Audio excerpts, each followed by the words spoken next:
Arizona's resident loser, Kari Lake, is still on her BS.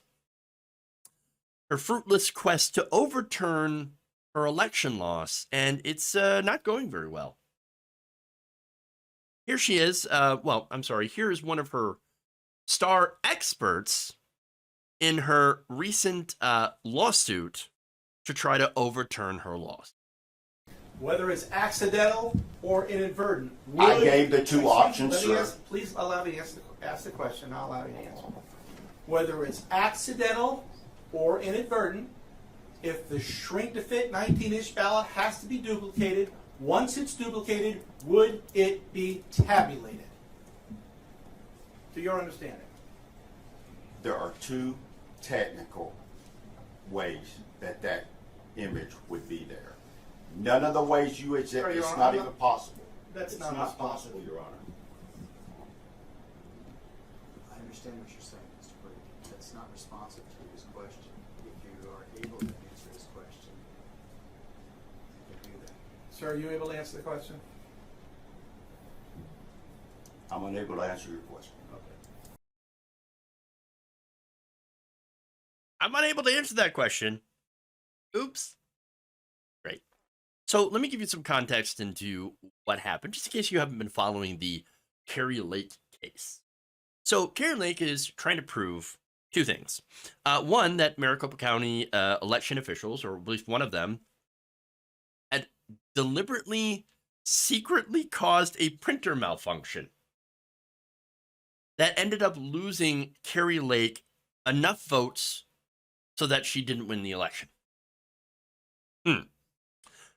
And she is also trying to prove that ballots were allegedly improperly added by a contractor that handles the mail-in ballots. And of course, those, ballots were for Katie Hobbs instead of Kari Lake. Ah, right. Okay.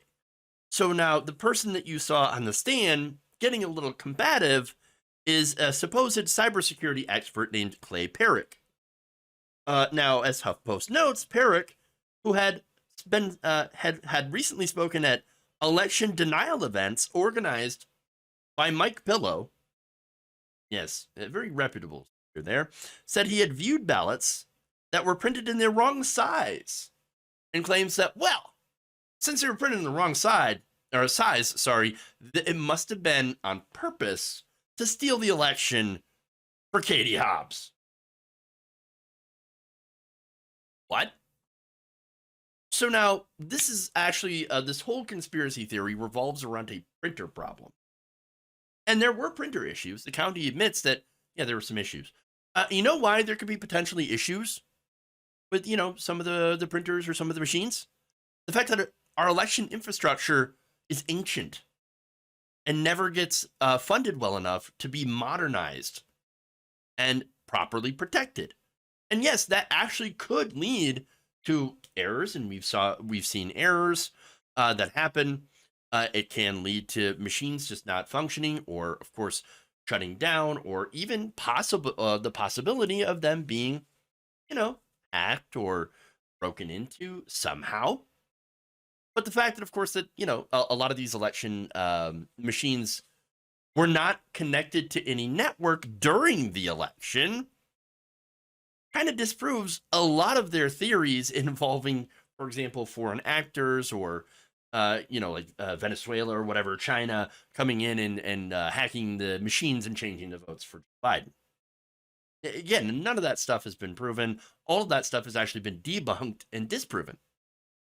All this election fraud conspiracy theories. But nonetheless, this is a Hail Mary thing that it has to be somebody inside Maricopa County, one of their election officials, that, caused this printer error to print out the wrong size ballots and then counting them anyway, but counting them for Katie Hobbs instead of Kari Lake. It's bizarre. It's bizarre. The county said, by the way, that yes, while there were printer issues, everyone was still able to vote. And there was no evidence that this was done on purpose.